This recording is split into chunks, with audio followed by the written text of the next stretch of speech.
दोस्तों, जैसे कि हम सभी ये जानते हैं कि जीवन में समस्याएं तो आती जाती ही रहती हैं। सुख और दुख दोनों ही जीवन का हिस्सा होते हैं। दोस्तों, जीवन तो सभी जी रहे हैं, पर उसे हर समय खुश रहकर, संतुलित रहकर कैसे जीना चाहिए, ये भी एक कला है। कोई तो दुख आने पर बिखर जाता है और कोई निखर जाता है। दोस्तों, कोई भी दुख आने पर हमें अंततः अपने मन तक पहुंचना ही पड़ता है।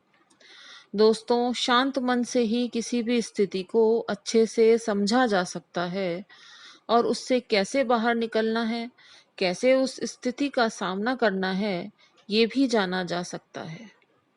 दोस्तों, पढ़े लिखे और अच्छे कमाते लोगों में भी कई बार लैक ऑफ रिस्पॉन्सिबिलिटी और लैक ऑफ मैच्योरिटी देखी जाती है। वो भी दुख में बेचैनी का अनुभव करते ही हैं।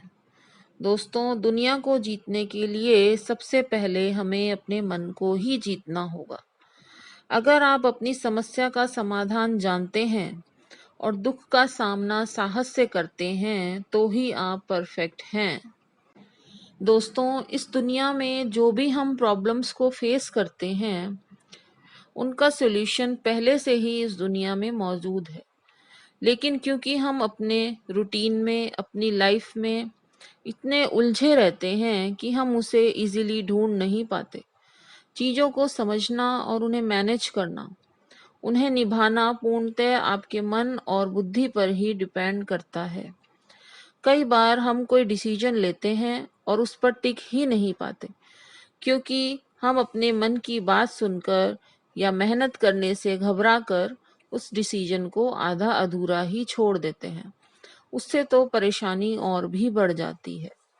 दोस्तों, हमारी सारी प्रॉब्लम्स की सॉल्यूशन हमारे मन में ही छिपी है। चाहे हम लोगों की हेल्प लें, तब भी अंततः डिसीजन हमारा मन ही करता है। तो मन को कंट्रोल करना, उसे शांत रखना, स्पेशली परेशानी के समय बड़ा ही कठिन होता है, और यही तो हमें सीखना है। शांत मन से ही हमारी सारी एनर्जी प्रॉब्लम्स को ठीक करने में लगेगी, तो सॉल्यूशन भी हमें जल्दी ही मिल जाएगा। दोस्तों, यहाँ अच्छी संगत का भी बड़ा ही महत्व है। जो लोग हमारा भला चाहते हैं, वो हमारी मदद भी करेंगे और हमें एडवाइस भी अच्छी ही देंगे। लेकिन उस एडवाइस को फॉलो तो हमें ही करना पड़ेगा। तो अपने मन से, अपने आप से कनेक्ट तो हमें करना ही पड़ेगा। इसीलिए दोस्तों, सकारात्मक लोगों का जीवन में होना बहुत ही ज़रूरी है। सत्संग करने का भी इसीलिए महत्व है कि हम ये जान पाते हैं कि हमारे लिए क्या सही है और क्या गलत।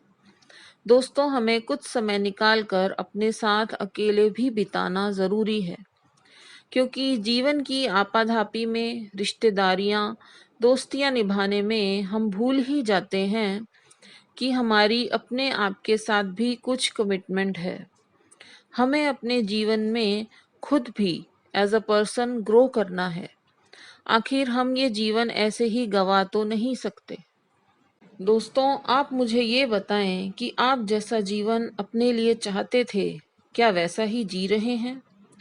क्या आपके जीवन जीने के लिए यही विजन था? आपने यही चूज किया था? या फिर आप सेम पैटर्न्स पर अपना जीवन सालों से जीते ही जा रहे हैं? जैसे ही कोई प्रॉब्लम आई तो जैसे कैसे उसे मैनेज कर लिया, और फिर वही same routine, same life, same repeated patterns. तो आपने दुख तकलीफ आने पर लाइफ से कोई लेसन ही नहीं सीखा।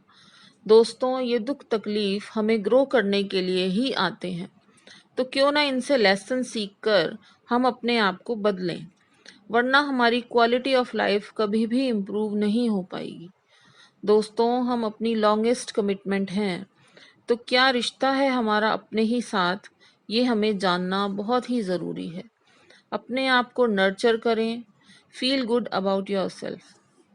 दोस्तों, जीवन सुख शांति से जीना सीखना ही चाहिए। अपने इमोशंस को हमें कैसे एक्सप्रेस करना है, कहाँ और कितना एक्सप्रेस करना है, ये हमें आना ही चाहिए।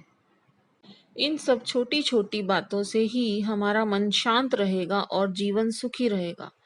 दोस्तों, ये सब ना तो किसी स्कूल में, कॉलेज में और ना ही घर परिवार में सिखाया जाता है। ये हमें सिचुएशंस को ऑब्जर्व करके स्वयं ही अपने लिए करना होगा। दोस्तों, सिर्फ उम्र बढ़ने से ही नहीं, एक्चुअली हमें ग्रो करके अपना मैच्योरिटी लेवल बढ़ाना है। तभी हम अपने आप को एम्ब्रेस कर पाएंगे। अपने साथ अकेले अपने साथ अकेले रहने पर भी खुशी फील करेंगे, बिना लोगों के भी और बिना गैजेट्स के भी। तो अब हम ये सब समझ ही गए हैं कि ये सब हमारे मन पर ही डिपेंड करता है कि हमारा मन कितना मजबूत है या कितना कमज़ोर है। दोस्तों, अपने मन पर पकड़ बनाने के लिए आप कुछ मेडिटेशन या फिर कुछ माइंडफुलनेस की एक्टिविटीज़ भी कर सकते हैं। अच्छी किताबें पढ़ें और गुड कंपनी में रहें। स्वयं अपने अंदर जानें कि आप लाइफ में कहाँ लैग करते हैं और अपने आप को निरंतर इम्प्रूव करते रहें। Thank you.